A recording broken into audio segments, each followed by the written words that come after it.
Bienvenidos a todos y todas, soy David Gómez y esto es Ciclismo de ayer y de hoy, un podcast que habla de ciclismo sin filtros. Pues ya tenemos una nueva victoria de Renko Evenepoel y con una, yo diría que pequeña exhibición en la cuarta etapa de la Volta Ciclista a la Comunitat Valenciana. Y porque no le dejaron tener la crono, porque también la ganó. Luego hablaremos de esa extraña decisión o polémica decisión, diría más. También tenemos que hablar de la primera victoria española del año y la primera victoria para Movistar con Raúl García Pierna, que la verdad es que se lo curró mucho y está comenzando a dar sus frutos en ese salto que ha dado a Movistar. Hablaremos de todo lo sucedido en esa Volta a la Comunitat Valenciana. Nos pasaremos por la grupeta para ver las noticias, donde esta semana creo que hay unas pocas menos. Hablaremos de Wout van Aert, que ya está en Sierra Nevada entrenando, de Jonas Vingegaard, que no participará en el UAE Tour. Hablaremos de una entrevista muy interesante de Michael Matthews, donde dice que el sistema de puntos ha destrozado el ciclismo. Hablaremos del airbags que se están probando para los ciclistas. Hablaremos de un atropello que ha sufrido Marco Garofoli. Por suerte salió sin mayor contratiempo, pero con un susto muy grande, y alguna que otra noticia más que dejo por ahí. Y aparte de todo eso, analizaremos todas las carreras con el más que previsible triunfo de Elisa Longo Borghini en el UAE Tour, con esas 3 etapas además de Lorena Vives, la sorpresa del actual de Vercés con la victoria de Ben Costuu, y alguna que otra carrera más, el Mossack Classic, el Tour de Oman que acaba de comenzar y la Vuelta a la Comunitat Valenciana Féminas, que también se ha disputado con victoria también el mismo día. Es decir, que Movistar en Valencia lo disfrutó doble, porque ganaron con mujeres y ganaron con hombres en el mismo día en la misma meta. Y luego, como siempre, al final el menú de la semana con un poco de todas las carreras que nos van a venir la semana que viene, o esta semana, dependiendo de cuándo estés escuchando este podcast, que son, como siempre, bastante variadas y la mayoría por aquí en territorio español.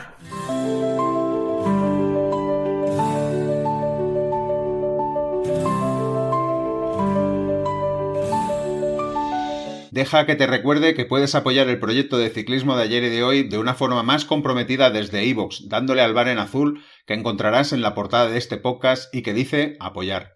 Haces clic y allí decides qué cantidad quieres aportar cada mes para apoyar al proyecto. Creo que es una de las mejores formas de agradecer e incentivar todas las horas de dedicación que hay tras este podcast y la gran cantidad de contenido que se ofrece. Pero además tendrás acceso a los episodios exclusivos para fans, tanto nuevos como los históricos, y si lo deseas, una suscripción gratuita a mi newsletter en Subtrack, en la que también encontraréis contenido extra directo a tu correo electrónico.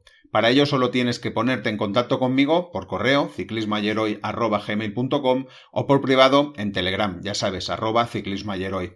Desde ya te doy las gracias por tu confianza. Y la Volta a la Comunitat Valenciana, pues se podría decir que Renko Evenepoel solo ha necesitado 500 metros para hacerse con la carrera y ganar y cumplir con el guión que se tenía en mente y se tenía preestablecido. La verdad es que, a mí me gustaría verlo contra otros corredores, pero aquí estaba Antonio Tiberi, por ejemplo, había un Blasov un poco recuperado, podíamos tener también a Pellizzari, que era su compañero de equipo, a Joao Almeida. Lo que pasa es que yo creo que en una versión un poco peor, pero bueno, ya había algún que otro corredor que podía dar un poco de guerra en esta carrera de la Volta a Comunitat Valenciana, y al final, ha ganado bien, como digo, con esos 500 metros que necesitó para demoler la cuarta etapa. Y qué grande se tiene que sentir Red Bull Bora yendo a cualquier carrera con este corredor y ya con el impacto, ¿no? de la vitola de ganador, ¿no? 5 victorias ya Renko Evenepoel, sin sumar la de la crono por equipos de Mallorca. y la verdad es que el rendimiento de momento está siendo muy bueno. Vamos a ver si eso continúa así para el equipo, si cuando lleguen los grandes momentos Remco Evenepoel sigue estando a un nivel súper, pero de momento las cosas, se tiene que decir, han comenzado muy bien para Remco Evenepoel, y otra cosa sería que hubieran comenzado mal. La cuestión, como ya decíamos la semana que viene, si quieres ser grande, hay que ganar a lo grande, y yo creo que aquí en Valencia Remco Evenepoel ha ganado a lo grande. Ahora estaba mirando a ver dónde va a ir y parece que también va a ir al UAE Tour. Es decir que, ojo, cuidado, lástima porque luego hablaremos allí de que no se va a encontrar con Jonas Vingegaard en el UAE Tour, y a mí me hubiera gustado ver un pequeño duelo entre Jonas Vingegaard y Remco Evenepoel. Sí que estará Isaac del Toro, vamos a ver qué tal estará Dan Yates, que estará en forma, tendremos por ahí a Enric Mas en ese UAE Tour. Bueno, vamos a ver, será otra piedra de toque para ver qué tal está evolucionando Remco Evenepoel. Y si queréis hacemos un repaso, ¿no?, de las etapas. En la primera etapa comenzó la cosa mal, porque uno de los favoritos para ganar esa primera etapa, Mads Pedersen, se iba al suelo, tuvo que abandonar y además someterse a una operación de fractura en la muñeca izquierda y en la clavícula derecha. Se dice que apurando mucho serían 6 semanas, y eso haría que no llegara con plenitud a las clásicas de primavera. Pero bueno, de momento que se recupere y luego ver cuándo vuelve al ciclismo en activo. Pero la verdad es que fue una pena. Aparte de Mads Pedersen, hubo otros corredores que ese mismo día también se fueron al suelo en la última bajada, en la bajada del Alto de los Madroños, se fueron al suelo y tuvieron que abandonar. Y pudieron pasar más cosas, porque en la única cota de los Altos de los Madroños, como decía, que se coronaba a 27 kilómetros de meta, se rompió el grupo. Por delante una veintena de corredores y en el grupo no estaba Joao Almeida, lo que os digo, una versión un poco floja, vamos a decir, de Joao Almeida. Hubo reagrupamiento, un ataque de Giulio Perizzari, que la verdad es que parecía, más que un escalador, un rodador nato, y se lanzó al final, fue cazado, se lanzó el sprint y el más rápido del grupo de 60 corredores fue Biriman Girmay, que ganó en su debut con NSS Cycling, su primera victoria. Su última victoria fue una de las 3 etapas, aquel Tour famoso de 2024, por tanto ya había llovido, Dice Girmay que por eso se había cambiado de equipo y por eso había venido a NS Cycling para cambiar dinámicas y poder ganar. La verdad es que aquí lo ha conseguido. Remco Evenepoel ya demostraba esa inteligencia al ganar un segundo de bonus, porque decían que habían visto el parte meteorológico para el día siguiente, que era el de la crono, y que se preveía lluvia por la mañana y que él prefería salir cuanto más tarde mejor para que estuvieran las calles más secas. Por tanto, fijaros, la planificación que tuvo. Por cierto, tengo aquí apuntado que Tobias Foss también se cayó con Mads Pedersen y se fracturó un omóplato. Lo tenía que apuntado, no recuerdo que lo tuviera apuntado. En la etapa 2, pues diríamos que pequeña decepción para todos, y para los crones, pues se decidió que la etapa no contara para la general por culpa de los fuertes vientos. Eso hizo que no se pudieran utilizar bicicletas de crono y que se tuviera que hacer con bicicletas convencionales. Y lo que os decía, me parece una decisión discutible, en el sentido de, me parece discutible no que se anulen los tiempos para la general por el fuerte viento. Es decir, si la etapa no está para disputarla, no está para disputarla. Y ya está, se anula y se anula toda, y ya no se disputa. ¿Qué hicieron? Pues que se anulan los tiempos para la general, pero al final vemos a un Remco Evenepoel a más de 50 por hora ganando la etapa. Por tanto, al final sí que se puso en riesgo a los corredores, o ellos mismos se pusieron en riesgo, ¿no?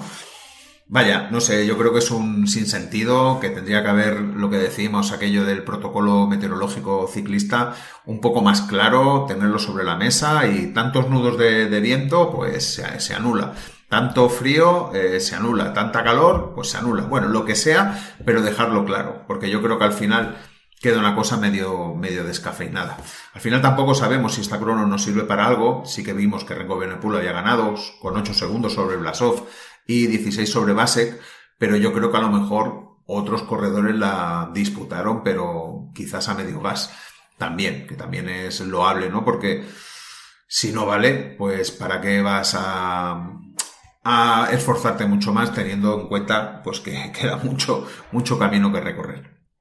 En la etapa 3 tenía alguna subida, para poder hacer algo de juego. Lo intentaron Renko Evenepoel, también Joao Almeida, pero no pudieron irse. A unos 23 kilómetros para el final, ya en la parte de la bajada, el que sí que lo intenta y lo consigue es Florian Vermeersch, del UAE Team, y se lleva a rueda al joven americano de 20 años, Andrew August, de Ineos. Desde el primer momento Vermeersch le pide el relevo y August le dice que no. Supongo que estaba pensando en Ben Turner para el final y él estaba controlando esa oportunidad.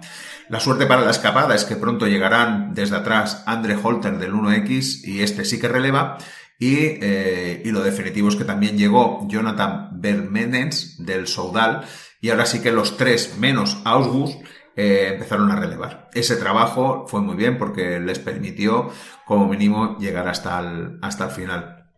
En ese Cycling tiraba del grupo para defender el liderato del Girmay y también las posibilidades del Girmay para llevarse la etapa, pero no pudo cazarlos. A 200 metros, August, que viene más descansado de no dar relevos, que no le ha dado el aire en todos los últimos 20 kilómetros, lanza el sprint y consigue aguantarlo hasta el final para llevarse la etapa y conseguir así su primera victoria profesional.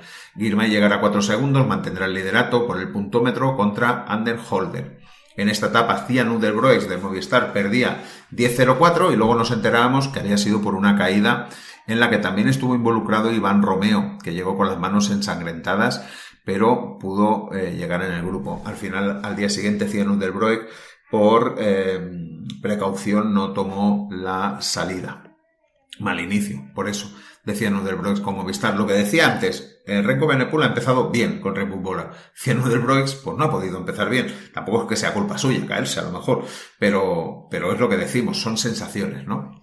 En la etapa 4 llegaba la nueva exhibición que ya decía antes de Renko Evenepoel, a unos 16 kilómetros para el final. Se tenía que afrontar la subida de Cumbres del Sol, 2,3 kilómetros al 9,3%. Y Giulio Pericali se pone a poner ritmo, selecciona el grupo y lo deja en 7 unidades. A 500 metros para coronar, sin atacar, solo a ritmo, Renko Evenepoel empieza a volar.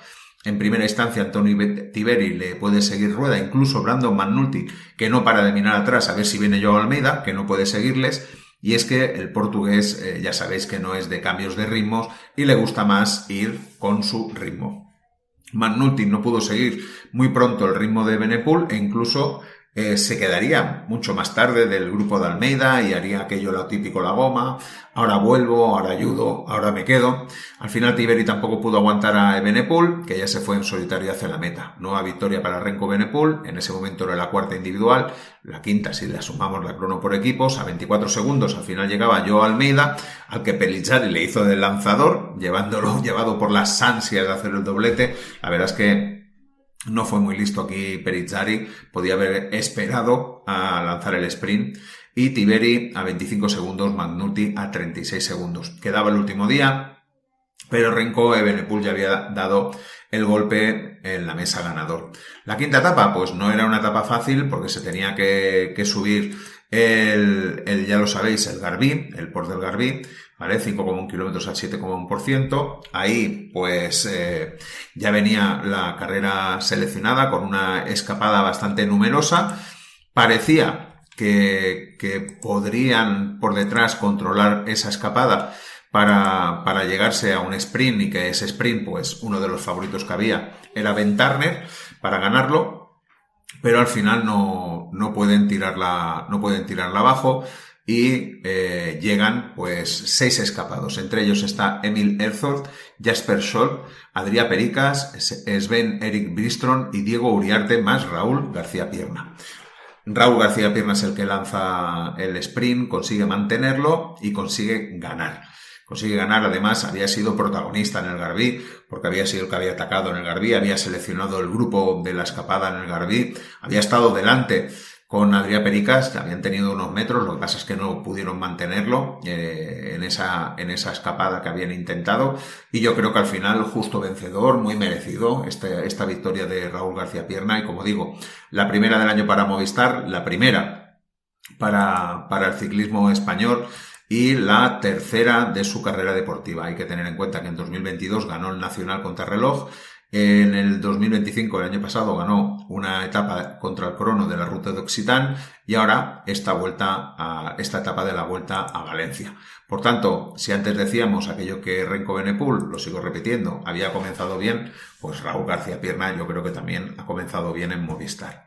¿Cómo acabó la general al final? Pues Renko Evenepoel primero, Joao Almeida segundo, Juli Perichali tercero, Antonio Tiberi cuarto, Brandon McNulty quinto, que es un poco lo que nos podíamos imaginar al principio de esta Vuelta a la Comunitat Valenciana.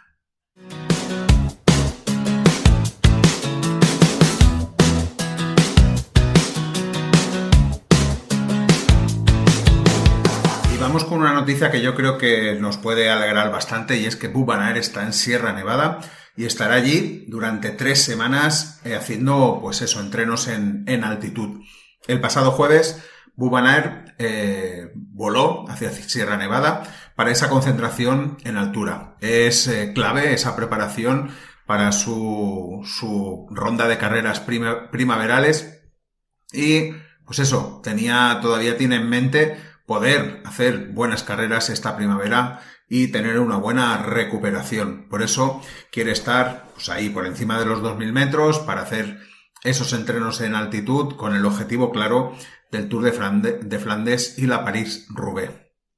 Esta elección es un cambio respecto a otros años en este periodo previo a marzo y espera que los cambios le reporten beneficios, como ya pasó con otros corredores en el pasado que lo hicieron igual que él.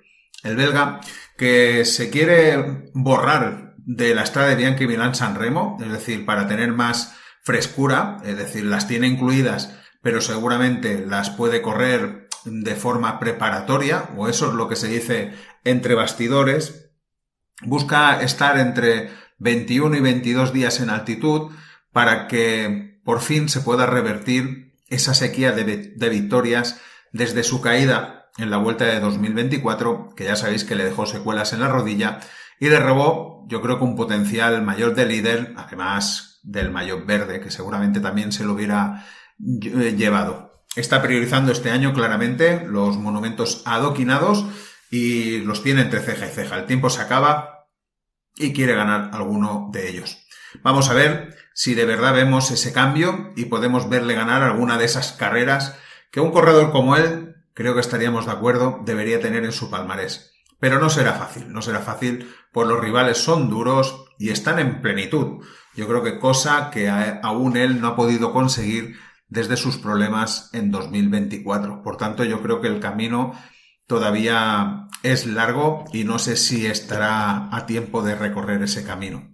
Por cierto, hablando de esas concentraciones en altitud, Ciano de Broex criticó a Visma por obcecarse con esos entrenamientos que consiguen volumen máximo de oxígeno y no poder combinarlo con otras cosas, cosa que sí que dice que ahora está haciendo en Movistar. Dice que los entrenamientos de Movistar se asemejan más a la filosofía de los de UAE y se alejan bastante de lo que son de Visma y que por eso él cree que este año va a tener un rendimiento superior en Movistar, donde dice sentirse muy cómodo, que lo que obtuvo en Visma. La verdad es que ha habido últimamente bastantes voces críticas contra Visma y solo Wout van Aert ha salido a defender al equipo de esas críticas, ¿no? que se apuntan. Creo que lo decía la semana pasada, a que Visma no tuvo cuidado con Van Empel y también se apunta a que quizás tampoco lo tuvo con Yates. No sé, de momento los protagonistas no han dicho nada y yo creo que eso sería lo mejor que podría pasar para, si hay que solucionar algo, ¿no? Que los protagonistas dijeran pues A o B o C. Pero de momento todo son habladurías.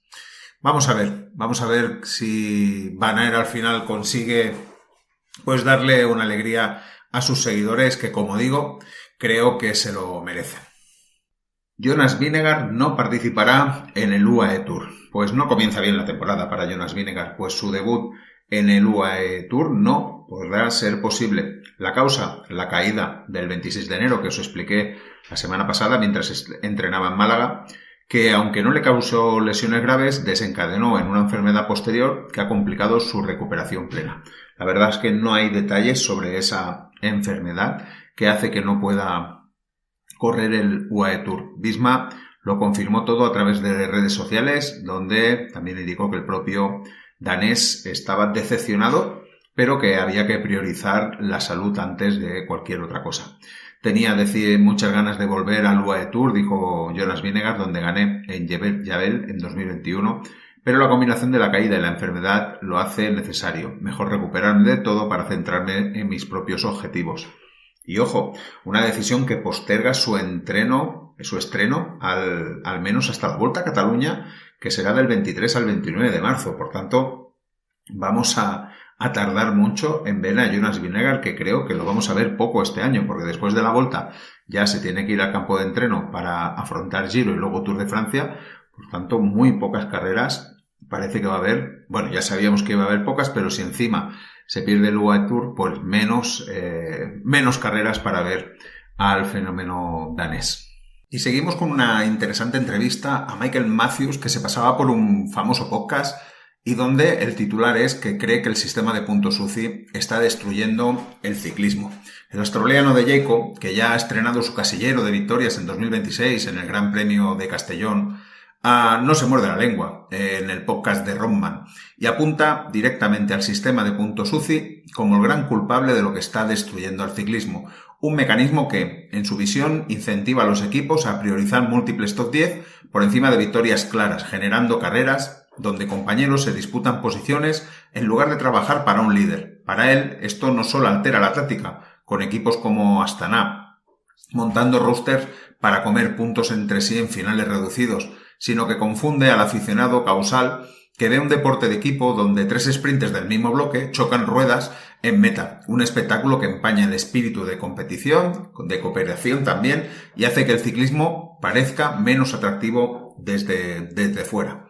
Mathieu, que ya ha vivido finales caóticos en el Tour de Francia, donde UAE y Pogačar van a tope incluso en días de sprint, entiende la crítica a la evolución del sprint puro, que hoy premia más la supervivencia en grupos duros que a la velocidad bruta, obligando a velocistas como él a ser más fuertes en llegadas selectivas en vez de jugárselo todo en finales más de sprinter puro con corredores como Philipsen.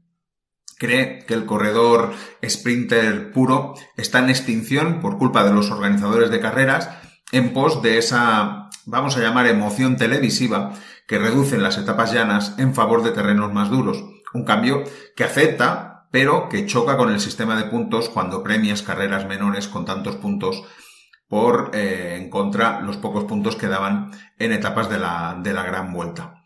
Mathieu también toca la dinámica psicológica con gigantes como Pogačar o Van der Poel, recordando anécdotas como la que Fred Wright estuvo en la parte final del Tour de Francia y donde los grandes favoritos iban rotando entre ellos casi sin mirarlo, como diciéndole que no era peligroso y que tarde o temprano se iba a descolgar del grupo.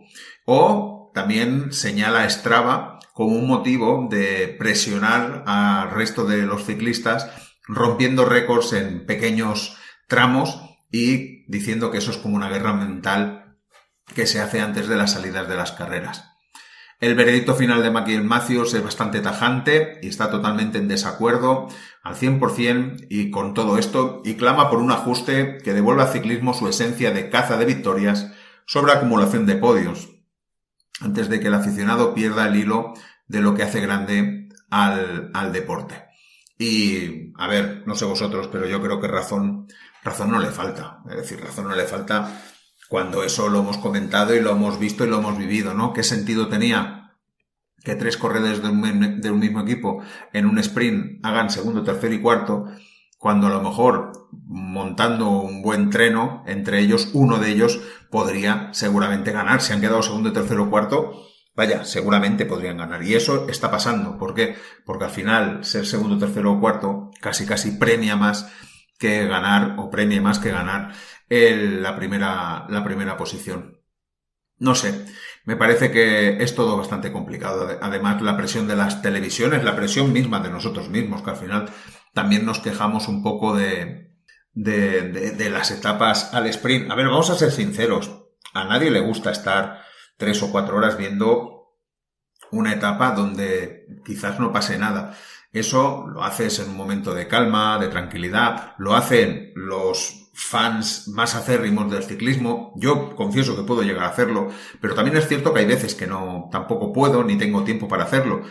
Pero por suerte, ahora mismo tenemos a nuestro alcance casi todas las carreras del mundo y las podemos ver en diferido. Y por tanto, se puede coger y disfrutar de una etapa al sprint totalmente. A mí me encantan los sprints puros, sobre todo esos 3-4 últimos kilómetros donde los trenos luchan entre sí para conseguir la mejor posición y luego todo explota, ¿no? En esos últimos 200-300 metros. Yo creo que eso no tiene que desaparecer, no sería bueno para el ciclismo. Y yo creo que también al final las piernas de los corredores también necesitan días como esos. Oye, que no estoy diciendo que sean días de descanso, al contrario, porque muchas veces a las velocidades que se van también esos días también van acumulando fatiga, pero es una fatiga diferente, también quizás más tensional.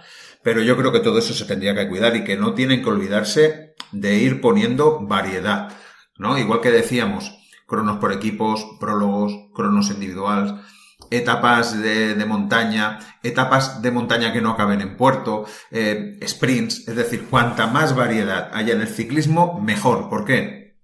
Porque podremos ver ganar a una variedad muchísimo más grande de corredores y eso al final es divertido porque, a ver, no nos engañemos, a todo el mundo le gusta adivinar o acertar quién va a ganar una etapa, una carrera, pero ¿verdad que cuando no sucede eso también nos alegra porque decimos, oye, mira, ha habido una sorpresa? Yo creo que todo tiene que estar un tanto equilibrado. No sé cómo lo veis, si queréis me lo podéis comentar en los comentarios, podéis dejar vuestro comentario y qué opináis de todo ello. Y vamos con otra noticia que dice que la UCI pide el desarrollo de airbags en el ciclismo. La UCI ha dado un paso más en su agenda de seguridad con una llamada pública para acelerar el desarrollo de airbags específico para los ciclistas. Una tecnología que hasta ahora avanza de forma más bien dispersa y que el organismo quiere agrupar bajo un marco común de normas técnicas, ensayos y posible uso en competición. El comunicado, aprobado por el Comité de Gestión a finales de enero, lanza una convocatoria de manifestación de interés diferida a fabricantes, laboratorios que trabajen en sistemas de airbag, así como a las marcas textiles de ciclistas, con la idea de sentar juntos las bases de cómo deberían ser estos dispositivos, cómo integrarlos en el maillot o en el culot y qué estándares mínimo de protección tendrían que cumplir para que su uso fuera autorizado. La UCI no habla todavía de obligatoriedad ni de plazos concretos para ver airbags en el pelotón, pero sí deja claro que quiere pasar de los proyectos pilotos aislados a un ecosistema regulado, algo que encaja con los movimientos paralelos que ya están dando en el mercado con prototipos como el Aerobang, un sistema belga de airbag dorsal que se infla en caso de caída y que ya prueban al menos 2 equipos. Uno se conoce, es el Team Picnic, y en la otra formación no se ha desvelado el nombre. Según los desarrolladores, estos chalecos o mochilas protegen el cuello, la espalda, las costillas y la clavícula, reduciendo la gravedad de las lesiones en montoneras de alta velocidad, y se apoyan en algoritmos entrenados con un archivo enorme de imágenes de caídas para decidir cuándo desplegarse, todo ello con vista puesta en lograr más adelante la aprobación de la UCI, necesaria para verlos también en carreras y no solo en entrenamientos.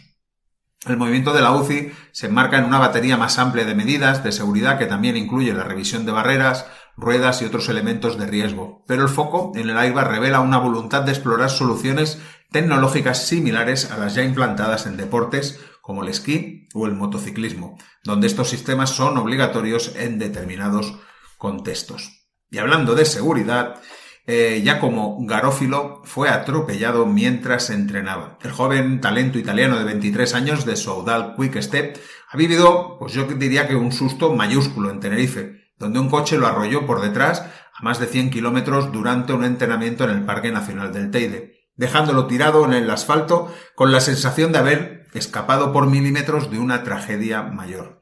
El incidente ocurrió el miércoles, con Garofili perfectamente visible en su chaleco amarillo fluorescente y la luz roja parpadeante trasera, pero el conductor, al volante de un Seat blanco, no frenó ni se desvió, golpeándole con el retrovisor lateral y la parte delantera del vehículo, antes de huir sin parar, un acto que el ciclista describió como desgarrador, como si su vida no valiera nada.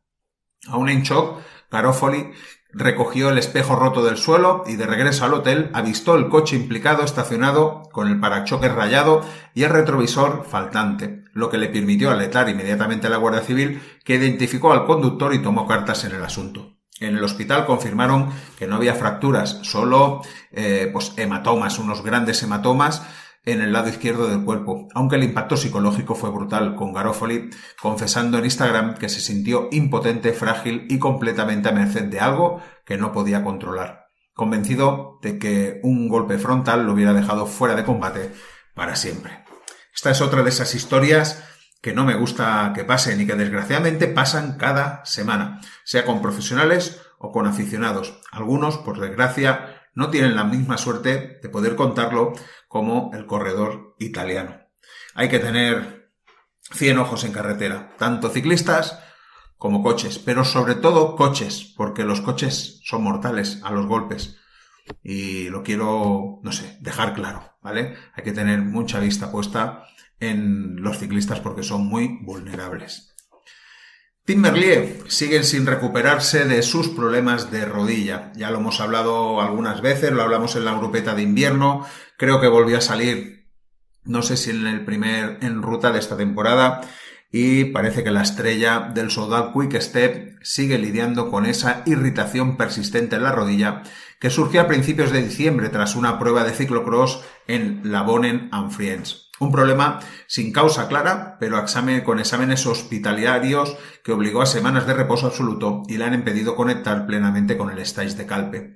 Ya descartado el Alula Tour a finales de enero, donde defendía 2 triunfos previos, y el UAE Tour, por la misma limitación física que lo deja sin pedaleo, indoloro, pese a progresos recientes, ahora se pierde también el Open Weekend flamenco, citas claves en su calendario primaveral. Por tanto, vamos a ver cuándo puede volver. Dice Merlier en una rueda de prensa que no piensa debutar hasta que no tenga la luz verde de los entrenadores. Dice que es demasiado pronto para fijar una fecha, veremos cómo evoluciona.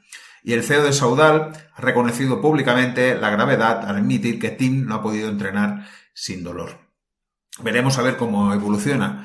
Pero estos dolores que aparecen de forma que no sabes de dónde vienen y que no se pueden controlar, yo creo que son los peores. Son los peores, porque tampoco sabes muy bien qué hacer. Y además te dicen haz reposo y después de hacer reposo resulta que la cosa no mejora, pues yo creo que la cabeza te tiene que dar vueltas y vueltas y vueltas.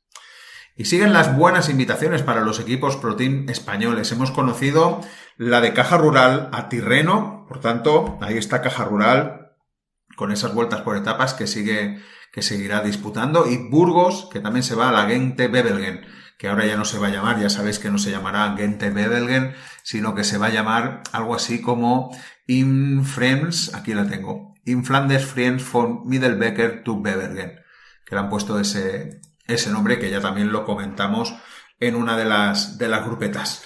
Yo creo que es muy buena noticia. Creo que los equipos Pro Team españoles, Caja Rural, Burgos y Ken Pharma, se están viendo muy favorecidos con este sistema de los 30 mejores, porque al final, entre que eran 30, entre que lo decíamos la semana pasada, Arkea desapareció, el Lotto e Intermarché se han unido, pues al final te quedas con 27, y de esos 27 hay 22 que ya están dentro, pues solo te quedan 5 por invitar, y casi si lo pides te toca la lotería.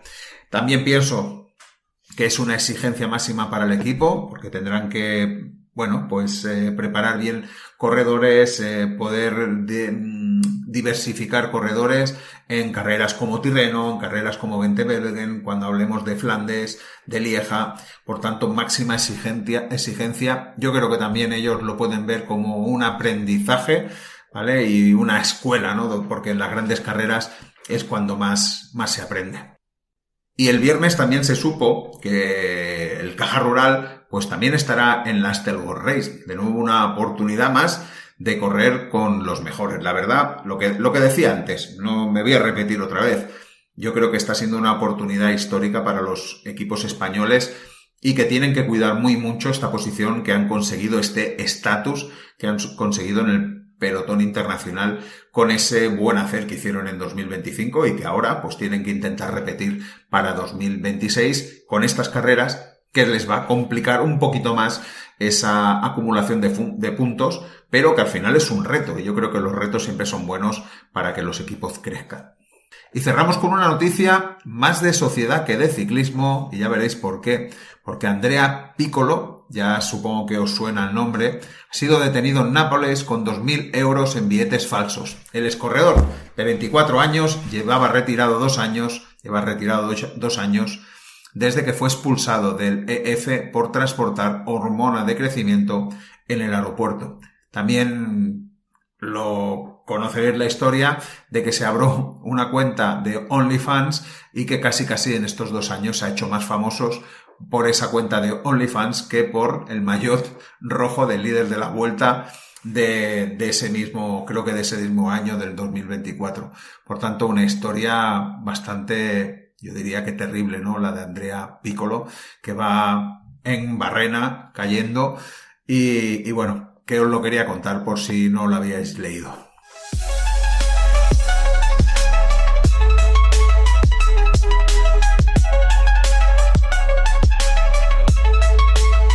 Y estamos ya con las otras carreras y por orden de importancia, hoy toca hablar del UAE Tour Women, que es una carrera World Tour. Y se han cumplido todos los pronósticos. Y cuando se dicen todos los pronósticos, quiere decir pronósticos en la etapa 1, en la 2, en la 3, en la 4 y en la general.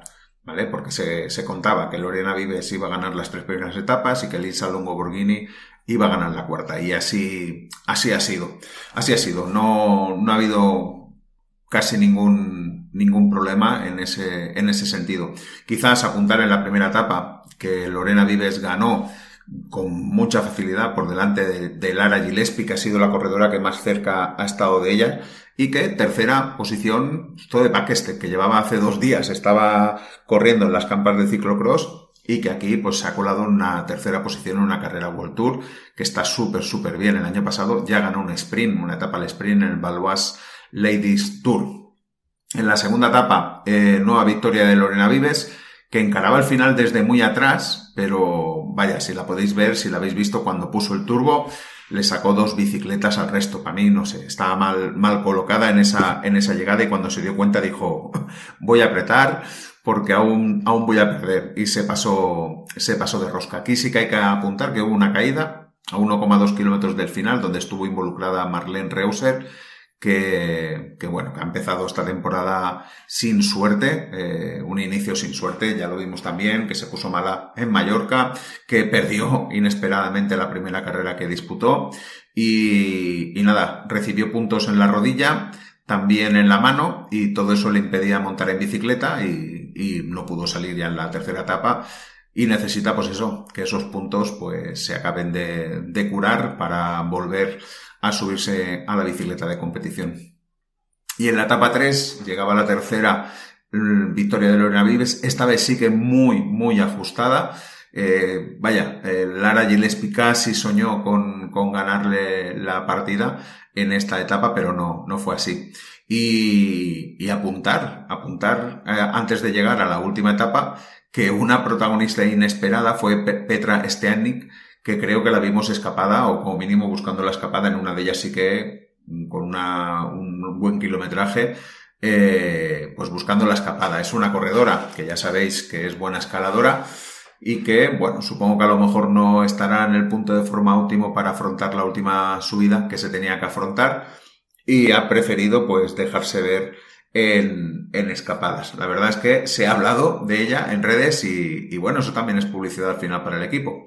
Y se llegaba a la última etapa, la cuarta etapa, con el conocido final, Jebel Jafet, 10,7 kilómetros al 6,9%, y UAE se quedaba muy pronto solo con una corredora tirando de Elisa Longo Borghini, porque la última, Karin Swinkels, a unos 7 kilómetros del final ya dejaba de tirar y ya le dejó la tostada a Silvia Pérsico. Eso podría hacer indicar que Elisa Longo Borghini a lo mejor no estaba tan bien arropada y que podría haber a lo mejor algún ataque que la pudiera desequilibrar, pero al contrario, fue ella misma, no sé si a 6,3 kilómetros, donde lanza el ataque y selecciona al grupo. ¿Quién se va con ella? Pues se va Mónica Tinka Coronel, se va Fenke de Willes, se va Kimberly Lecour y Kasia Neviadoma. También se va con ella Mien Fischer-Black en un primer movimiento, aunque luego Mien Fischer-Black le pasa la factura el estar en ese grupo. La verdad es que son las corredoras que se esperaban, no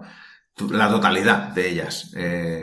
Al final lo resuelve Elisa Longo Borghini, más o menos a unos 3 kilómetros así para el final.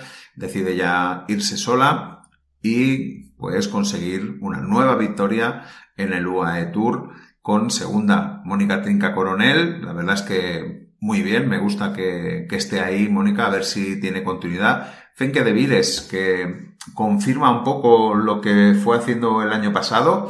Ya dije en la previa que a falta de líderes del Visma era la líder para esta carrera.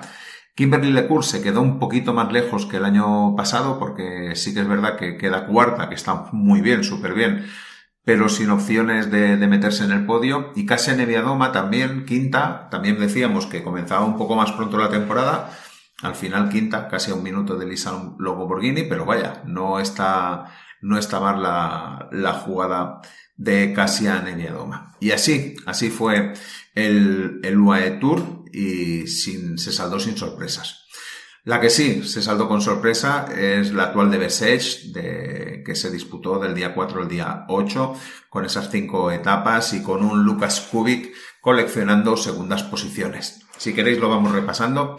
En la primera etapa tenía una subida final y creo que, bueno, el favorito claro era Lukas Kubik, pero yo creo que se precipitó atacando demasiado lejos y Tom Krabbe del Flandes Valois se puso a su rueda y lo remachó en la recta final.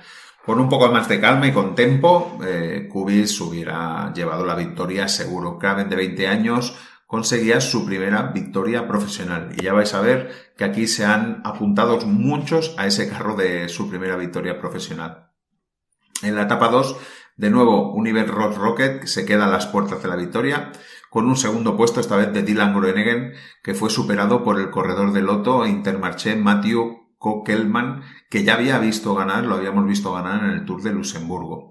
La emoción lo puso Arnaud Tendon del Van Rysel-Roubaix, que era integrante de la escapada del día y que bajo la lluvia, que le daba más épica al final de la etapa, pues fue cazado a escasos 25 metros para el final. Es de esos días que tú quieres, seguro que el escapado pueda culminar la escapada, pero que ese pequeño porcentaje que también tenía un pequeñito porcentaje en la llegada, pues creo que le pasó factura a Arnaud Tendon, que como mínimo se ha dado a conocer al mundo en esa escapada. Vamos a ver si lo vemos más veces escapado, porque la verdad es que fue un valiente, y eso, que se quedó a 25 metros de la victoria. En la tercera etapa hubo bastante pelea, pero al final también se llegó al sprint en un grupo ya seleccionado y Henry Ulrich del Alpecin se llevó la victoria. También su primera victoria profesional por delante, como no, de Lukas Kubik, que seguía coleccionando segundos puestos y se ponía líder de la carrera. Y en la etapa 4 volvió a pasar lo mismo, nuevo segundo puesto de Lukas Kubik, que no pudo con un desconocido Jopper Heremans del Van Rysel-Roubaix. Otra vez el Van Rysel-Roubaix, la verdad es que muy buena carrera de este equipo en la actual de Bessèges, 22 años, que conseguía su primera victoria también profesional en ese sprint que picaba un 3,2%. Creo que aquí Univer Rocket pecó al tirar abajo lo que quedaba de la escapada y Kubik se quedó solo en el tramo final, donde tuvo que gastar para mantener la posición y no pudo remontar al joven belga, que devolvía al equipo lo que no pudo conseguir Arnaud Tendon en la segunda etapa. Se podría decir que casi es de justicia ciclista. Por cierto, 14 segundos puestos en carreras deportivas, en su carrera deportiva lleva Lukas Kubik en carreras .1 o superior. El año pasado hizo, por cierto, 4 segundos puestos en 4 etapas del Tour de Eslovaquia. Por tanto, ya sabía lo que era coleccionar segundos puestos en una prueba por etapas.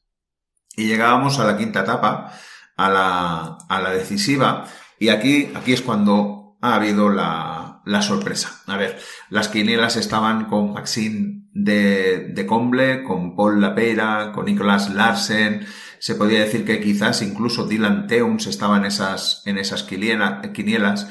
Y nada, la victoria para Ewen Costiu del Groupama FDG, que para que veáis si es sorpresa o no, ha disputado 20 cronos desde que es profesional y solo ha obtenido 2 resultados remarcables, un quinto y un sexto puesto en el Nacional de Francia de crono.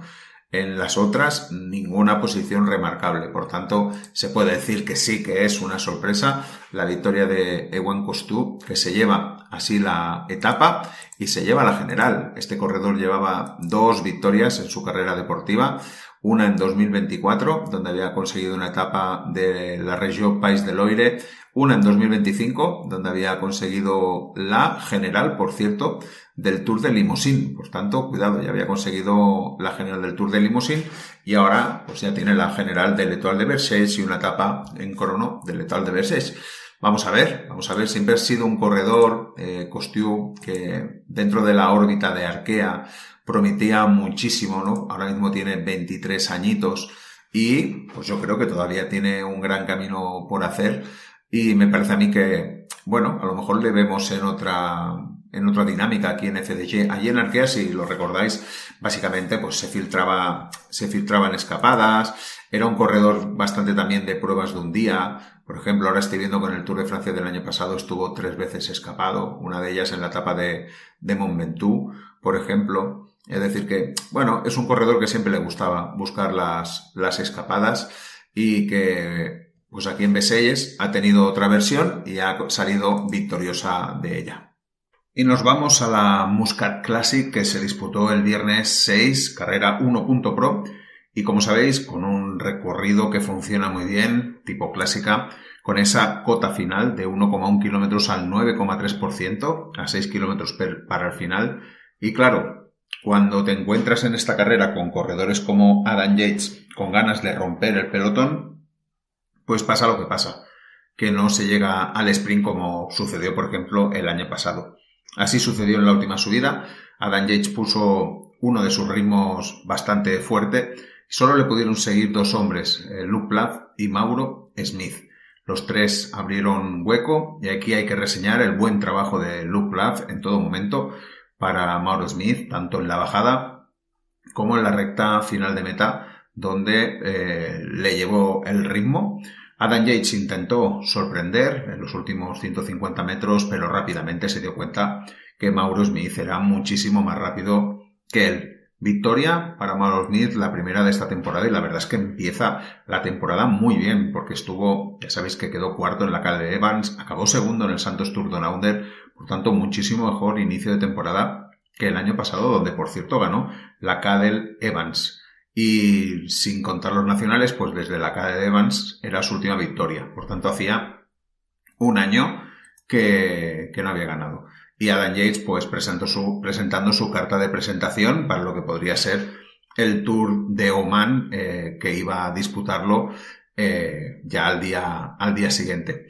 Acabó cuarto Cristian Scaloni, que sigue sumando ahí posiciones buenas. Bart Lerner, del Team Visma, buena noticia ver al corredor del Visma por ahí. Y fijaros, aquí ya vino el grupo, ¿no? Con Rasmus Tiller, con Rui Oliveira, ¿vale? Con Emol Mulubran, eran ya el grupito que se hubieran disputado seguramente al sprint la victoria.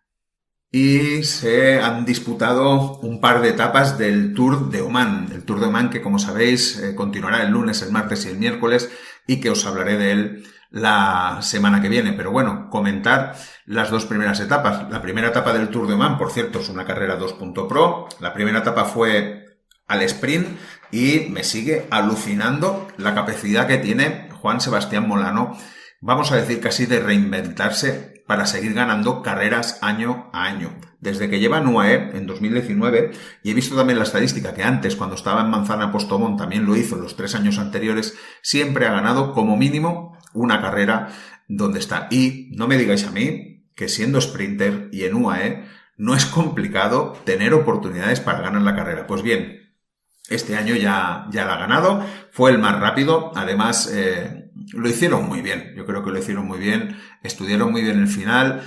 Juan Sebastián Molano lo que mejor hizo es meterse contra la valla a la izquierda, eso hizo que Fernando Gaviria, que venía muy fuerte, no pudiera avanzarlo por la valla, se tuvo que abrir hacia la derecha y eso ya fue fatal, porque sí que es verdad que parecía que Gaviria estaba mucho más fuerte que Molano. Por eso digo que a lo mejor la semana que viene os tengo que cantar una victoria de Fernando Gaviria, porque como veréis hay una etapa más que se llegará al sprint. Pero de momento la etapa la ha ganado Juan Sebastián Molano, que vuelve a sumar una victoria más para UAE y para él mismo, ¿no? Desde 2019 ganando cada año. Y en la etapa 2 se llegaba a Gitzi Hill, que era una subida de 1,7 kilómetros al 5,5%. La verdad es que luego el último kilómetro suavizaba y se llegaba a meta. Era una subida que engañaba un poco porque se va súper rápido en esas carreteras tan anchas y al final se suele llegar en un grupo seleccionado pero bastante amplio y se suele,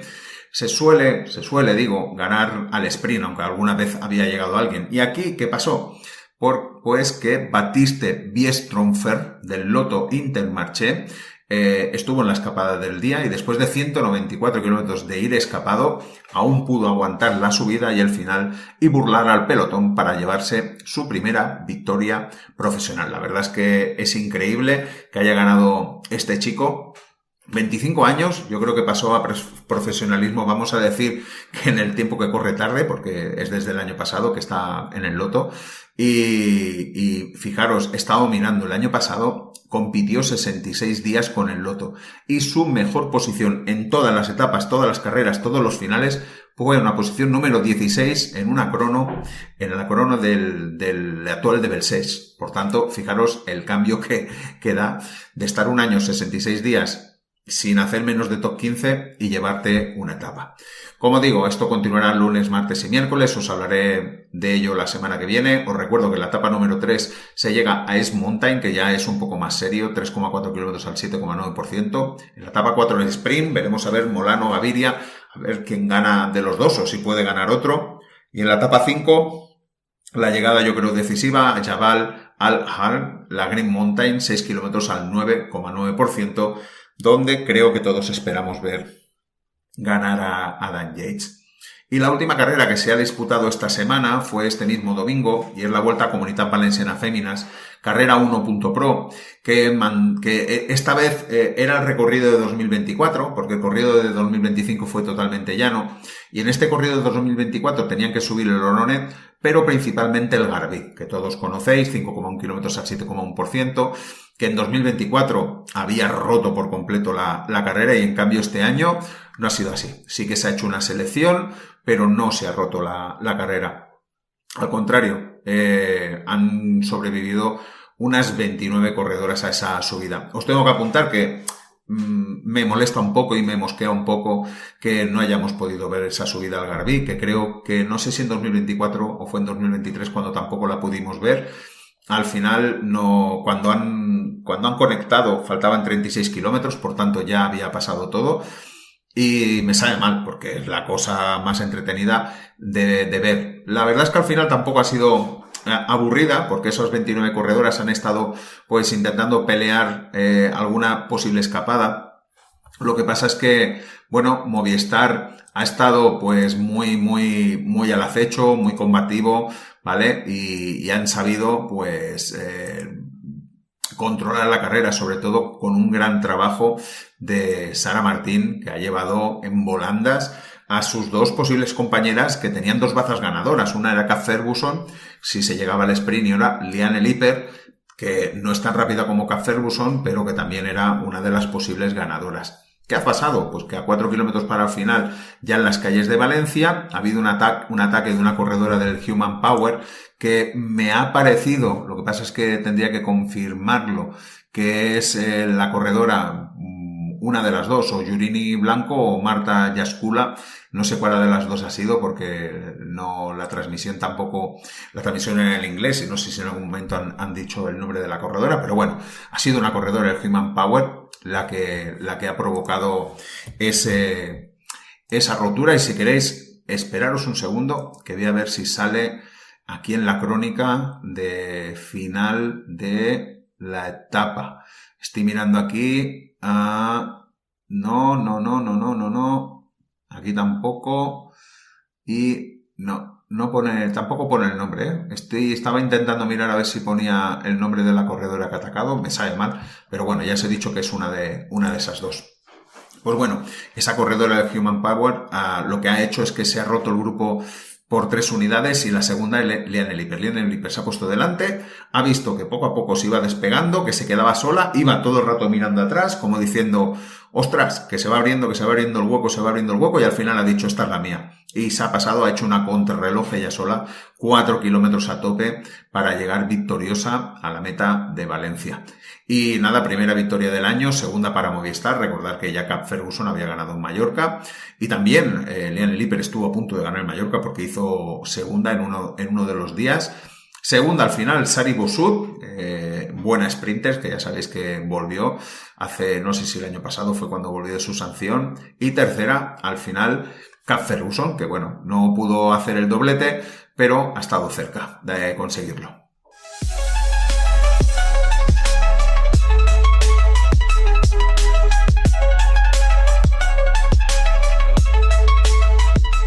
Estamos ya en el menú de la semana y la semana seguirá con el Tour de Oman. Os contaré el desenlace de la carrera.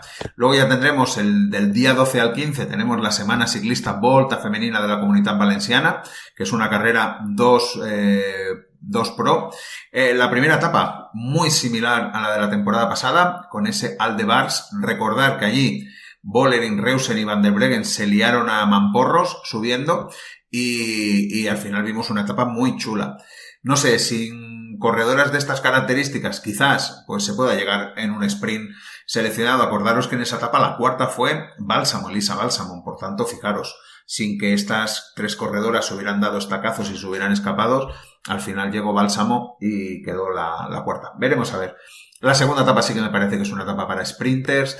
La tercera etapa es de media montaña, con el Tudons y en Confrides seguidos, a 27 kilómetros del final. Por tanto, yo creo que ahí sí que va a ser la etapa decisiva donde se tiene que atacar para romper y poder ganar la carrera, porque en la etapa 4 yo espero que haya otro sprint. Recordamos que el año pasado la vencedora fue Denny Vollering. Del día 13 al día 15 tenemos el Tour de la Provence 2.1, con la primera etapa el sprint. La segunda etapa es un final en alto, en la Montagne de Lure, que son unos 17 kilómetros al 6%, y la tercera etapa volverá a ser un sprint. En 2025 ganó Mads Pedersen, pero no tenía final en alto, era más una carrera para clasicómanos. Del día 13 al día 14 tenemos la vuelta a la región de Murcia Costa Cálida 2.1, con la novedad de que es una vuelta por etapas de 2 días, y yo que lo celebro, será mucho más divertido. Y al final han puesto 2 etapas pues muy entretenidas. La segunda ya la conocemos, porque la segunda etapa es la clásica que antes se hacía del Costa Cálida, de la vuelta a la región de Murcia, donde se subía al alto del Collado Bermejo de 6,1 kilómetros al 5,5%, y luego se afrontaba del decisivo la Cresta del Gallo de 4,4 kilómetros al 6,6%, coronándose a 23 kilómetros del final, y que siempre daba ese juego en el final de la carrera. ¿Y qué han puesto en la primera etapa? Pues la primera etapa han puesto una etapa que acaba en Yecla, donde hay el Alto del Castillo de 1,3 kilómetros al 7,3%, con tramos del 9, por tanto ahí se va a hacer daño, y se corona a 4 kilómetros del final, por tanto coronar y 4 kilómetros para abajo. Por tanto yo creo que muy interesante el recorrido que ha preparado la vuelta a la región de Murcia. El año pasado, en 2025, ganó Fabio Kristen. El día 14 tenemos la Figueroa Champions Classic 1.pro, sin cambios reseñables en esta carrera, que yo siempre digo que me gusta muchísimo ver por los paisajes que tiene. La verdad es que es bonita. Si no la habéis visto nunca, esta carrera portuguesa, os recomiendo que la podáis ver. Al final, la carrera acaba en un circuito donde hay 2 cotas muy destacables. Una es la ruta Parque Forestal, que son 2,3 kilómetros al 7,8%, y luego la Enforca Caes, que son 800 metros al 7,3%. Eso se va haciendo, creo que unas tres vueltas, lo digo de memoria. La última subida del Enforca Caes está a 6,5 kilómetros del final, y ahí más o menos se decide un poco todo. El año pasado, los portugueses estuvieron de enhorabuena, porque el ganador fue Antonio Morgado. Y el día 15, el domingo, tenemos la clásica de Almería, 1.pro, ya sabéis que es esa carrera que acaba siempre en un sprint, y bueno, pues tiene su gracia también ver ese sprint. en 2025 ganó Milan Fettin. Y esto es el menú de la semana que viene y esto es lo que ha dado de sí esta cuarta entrega del En Ruta. Agradeceros vuestro apoyo. Estoy contento con todas las descargas que están habiendo en las diferentes plataformas. Yo creo que hemos hecho un pequeño saltito y me encantaría que pudiera ser más, porque eso hace que uno trabaje como más a gusto, ¿no? Cuanta más gente lo escuche. No me quiero enrollar más. Daros las gracias. Acordaros de que si me dejáis un like os lo voy a agradecer un montón. Y nada, correr la voz de que esto es, yo diría, que no el mejor programa, no el mejor podcast de ciclocross, digo, tengo todavía en la cabeza metido de ciclocross, no será el mejor podcast de ciclismo, pero yo creo que sí que es voy a decir uno, por no decir el más completo que hay para seguir la temporada ciclista. Yo creo que aquí hablamos de todas las noticias, de todas las carreras y además con este menú final me parece a mí que es muy, muy completo el menú. Nada más, hasta la semana que viene, sed felices y disfrutar del ciclismo. Chao, chao.